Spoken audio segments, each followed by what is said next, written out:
Hello friends.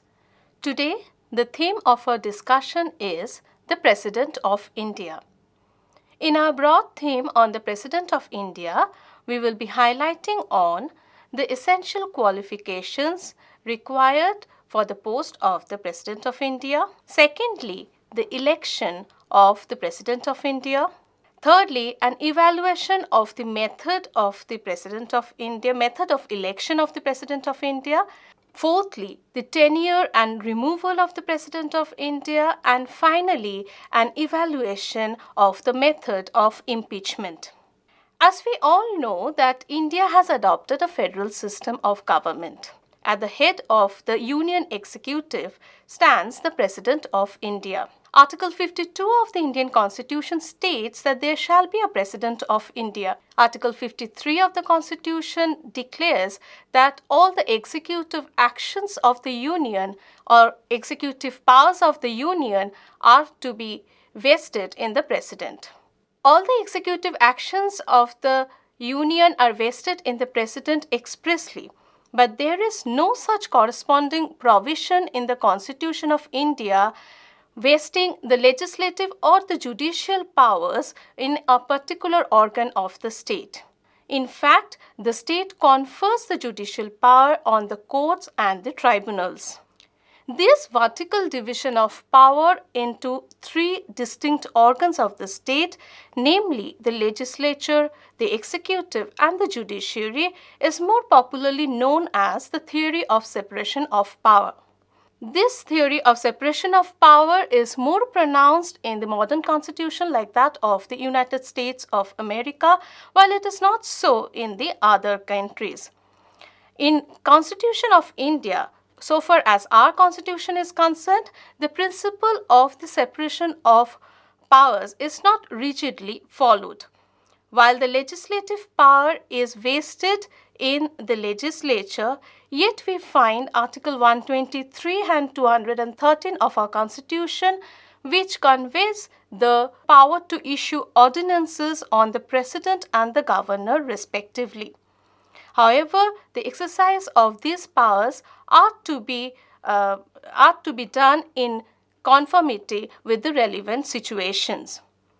What is more interesting about the Indian Constitution is that our Constitution has created the post of the President of India, but it has not adopted a presidential form of government. In fact, India has adopted a parliamentary form of government in which the President happens to be the constitutional head of the state, while the real powers are vested in none others than the Council of Ministers. The Prime Minister, being the head of the Council of Ministers, is a real executive of the Union. Article 74 of the Indian Constitution states that there shall be a Council of Ministers to aid and advise the President in the exercise of his functions. This article also further prescribes that the President must act in accordance with the advice provided to him by the Council of Ministers. Article 75, Section 3 of the Indian Constitution states that the Council of Ministers are responsible to the Lok Sabha. However, there is no such corresponding provision in the Constitution of India stating that the President is also answerable or responsible to the Lok Sabha. So this article implies that this article therefore lay the very foundation of the parliamentary form of government in our country. So it is a Council of Ministers who has the final authority to decide on matters relating the administration of the Union. The President, being a mere formal or titular head, has to act in accordance with the advice provided to him by the Council of Ministers. Now let us see the essential qualifications which are required for a person to become the President of India. First of all, the person must be a citizen of India. Secondly, must have completed the age of 35 years. Thirdly, must have the required qualification of election as a member of the Lok Sabha. Fourthly, must not hold any office of profit under the Government of India, state government, or even a local authority. And finally, Article 59 of the Constitution provides that after being elected as a President of India, the person cannot be a member of both the houses of the Parliament and even the state legislature.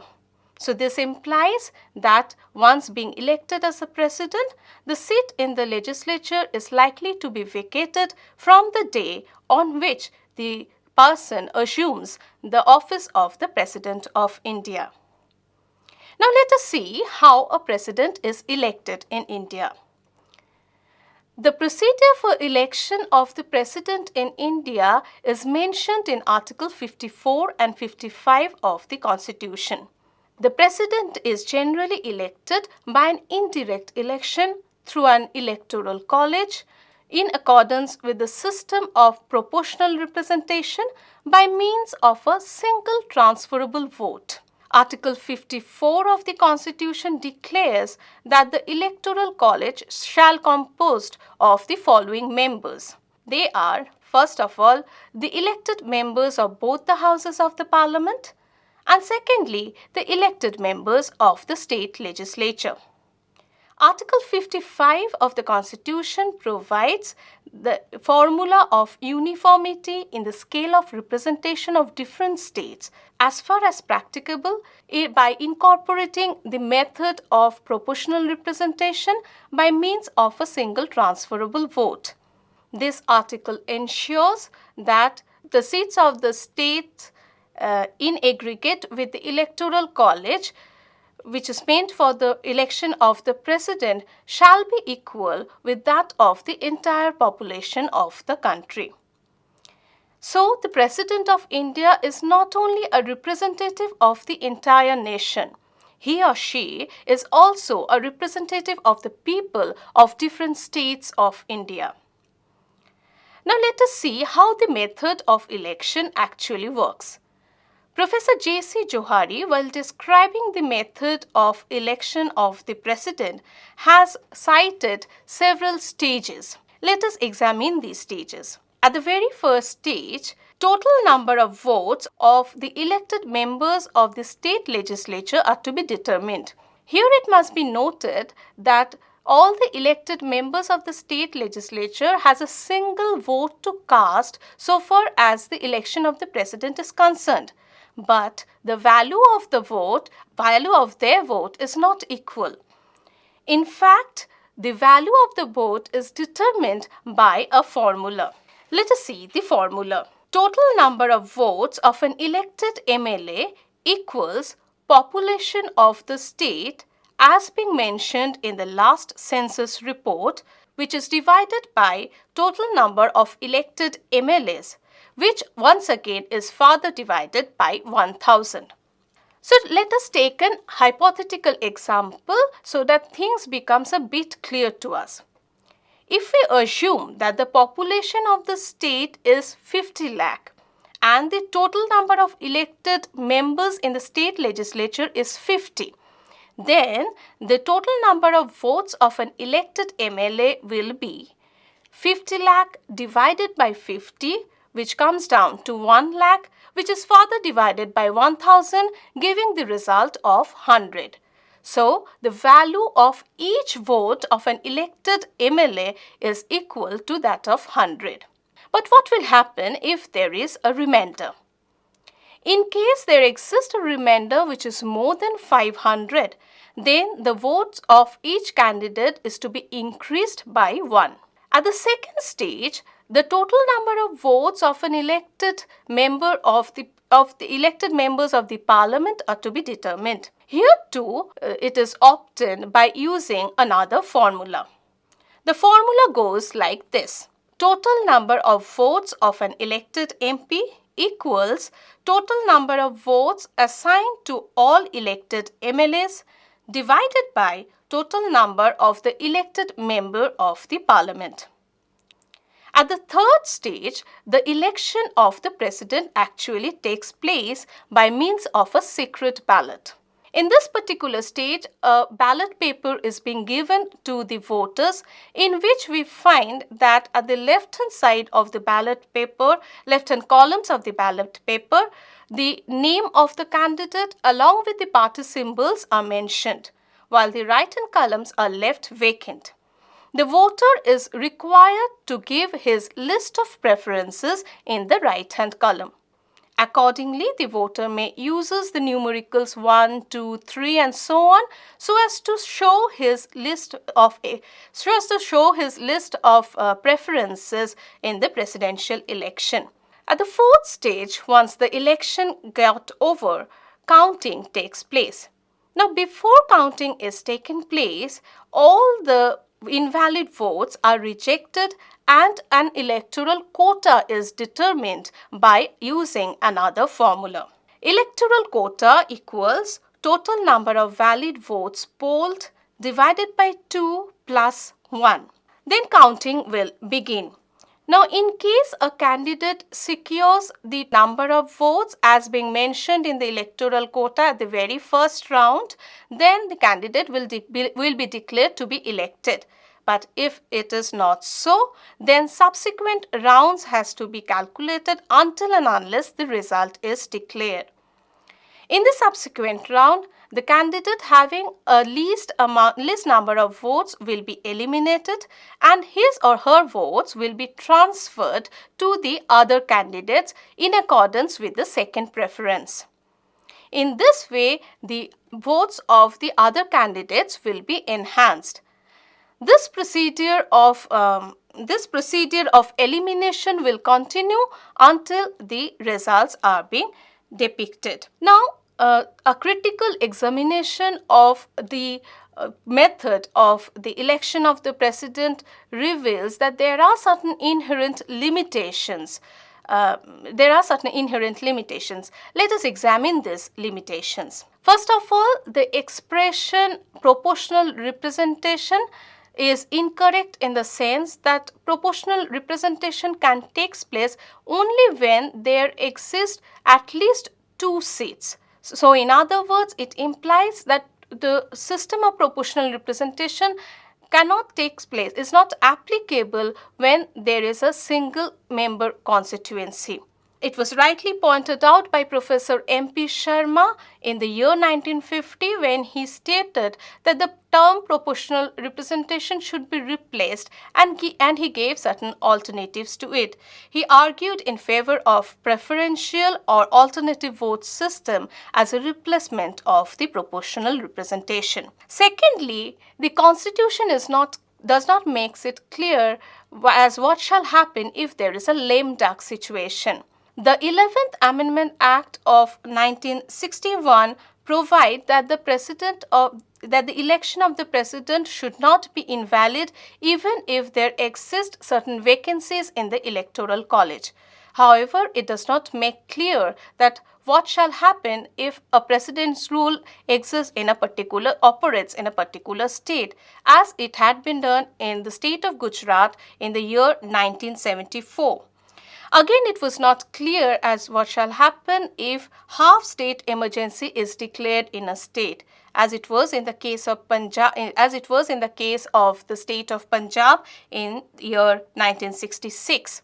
Thirdly, it was argued that the election procedure of the president hardly provides any opportunity to a non-political personality to get elected for the post. It implies that there is a greater possibility of a candidate to win only when if he or she is backed by a political party having a majority in the electoral college.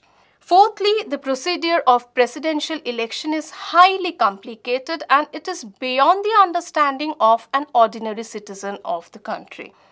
In fact, things becomes even more complicated if there exists a coalition government at the center and each of the political parties in the coalition desires to give its own candidate for the post of presidential election. Finally, Dr. K.V. Rao argued that the system of election of the President of India seems to be unscientific in nature. It was more or less like a knockout tournament in which the first preference is given a greater priority compared to the second or the third one. Now, on the question of the presidential election, there were many constitutional experts who were of the opinion that the President of India should have been directly elected. In fact, such an argument had even haunted the members of the Constituent Assembly way back.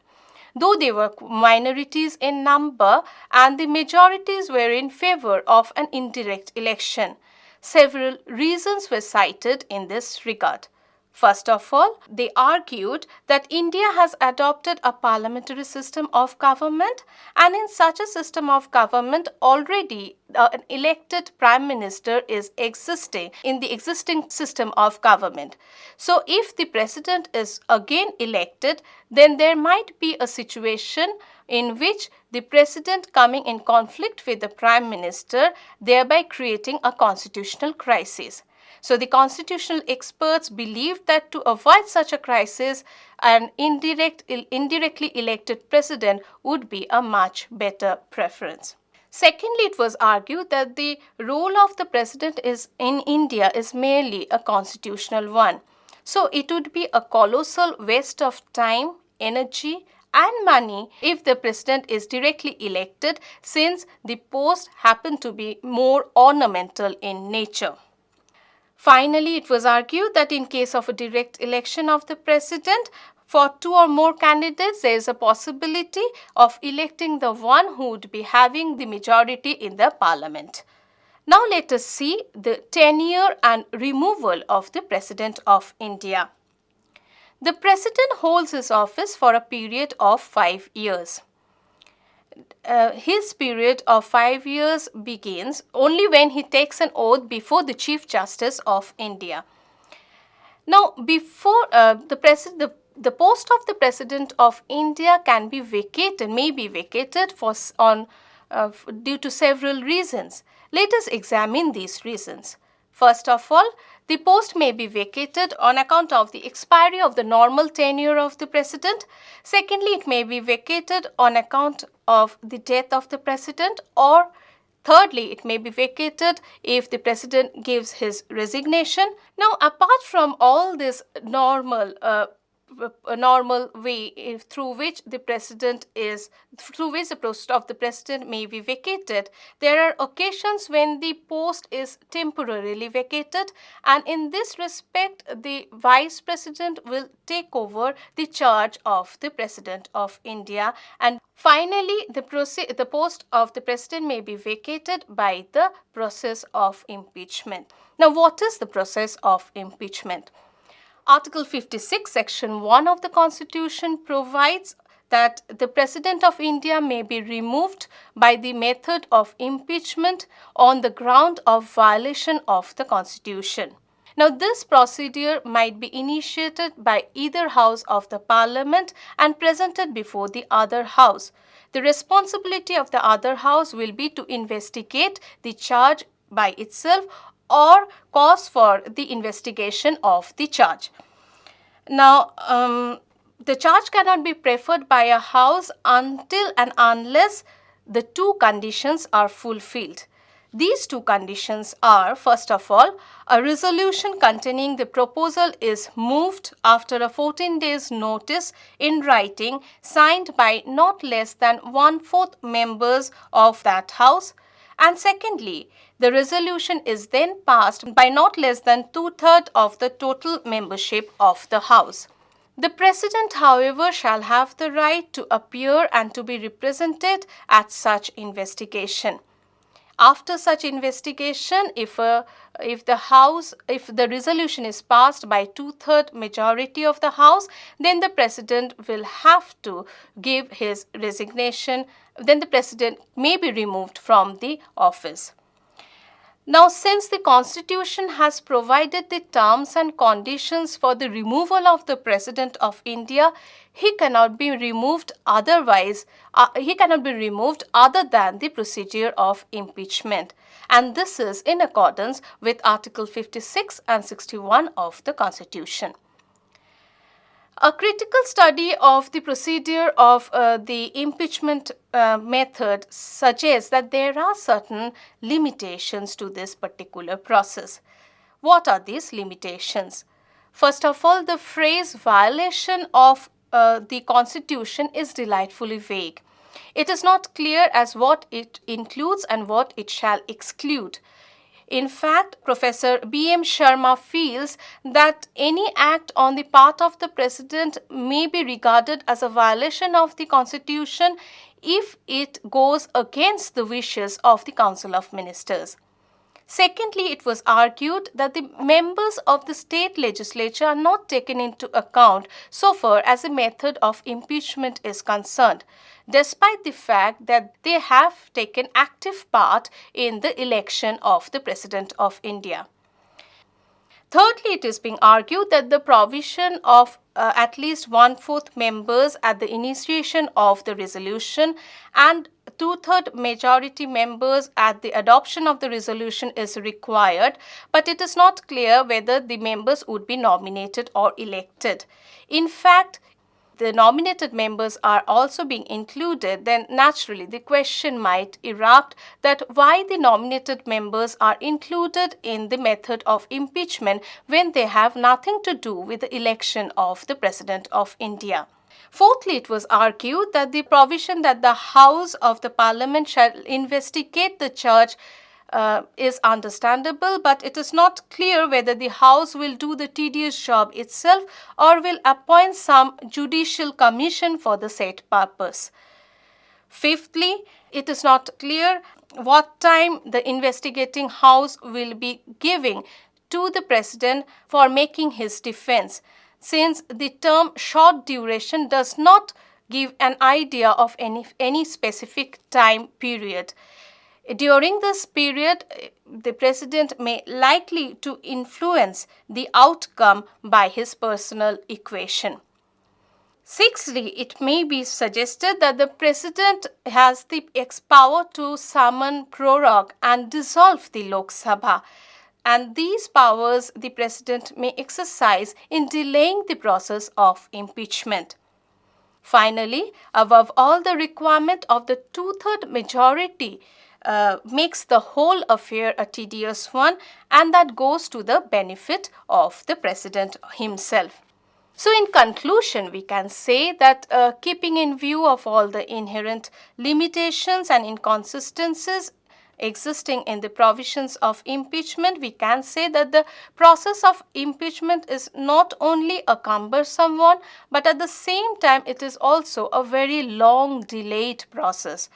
As such, of these limitations, the process will tend to make it more ineffective and even and almost impossible to apply it in practice. Thank you.